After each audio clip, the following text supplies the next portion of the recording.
हे दुर्गा देवी, आप दुर्गति को दूर करने वाली, रोगी मनुष्य को निरोग करने वाली, प्रसन्न होने पर मनोवांछित वस्तु को देने वाली और दुष्ट मनुष्यों का नाश करने वाली हो। तुम ही सारे जगत की माता और पिता हो। हे अम्बे, मुझ अपराध रहित अबला को मेरे पिता ने कोढ़ी मनुष्य के साथ विवाह कर मुझे घर से निकाल दिया। आपने ही मेरा इस आपत्ति रूपी समुद्र से उद्धार किया है। हे देवी, आपको प्रणाम करती हूँ। मुझ दिन की रक्षा करो माँ, रक्षा करो। सुमिति की स्तुति सुनकर देवी प्रसन्न हुई और कहने लगी, हे पुत्री, तुम्हारा उदालन नाम का अति बुद्धिमानी, धनवान, कीर्तिवान और जितेंद्र पुत्र की शीघ्र ही प्राप्ति होगी।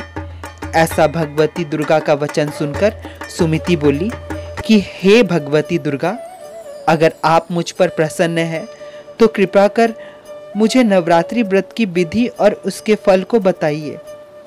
इस प्रकार ब्राह्मणी के कहे हुए वचन सुनकर देवी कहने लगी कि हे ब्राह्मणी कन्या, तुम्हारे लिए संपूर्ण पापों को दूर करने वाली नवरात्रि की विधि मैं बतलाती हूँ, जिसको सुनने से तमाम पापों से छुटकारा मिलता है और अंत में मोक्ष की प्राप्ति होती है।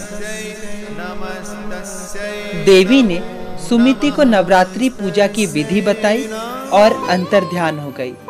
उसके बाद सुमिति अपने पति के साथ खुशी से रहने लगी और जब भी नवरात्रि की पूजा आती वो हमेशा देवी की आराधना में लगी रहती। तो ये कहानी हमें यही सिखाती है कि जो हमारे भाग्य में लिखा है वह हमें मिल के रहता है। तो सिर्फ कर्म अच्छे करने चाहिए तो फल भी हमें वैसे ही मिलते हैं। तो ये थी नवरात्रि की कथा।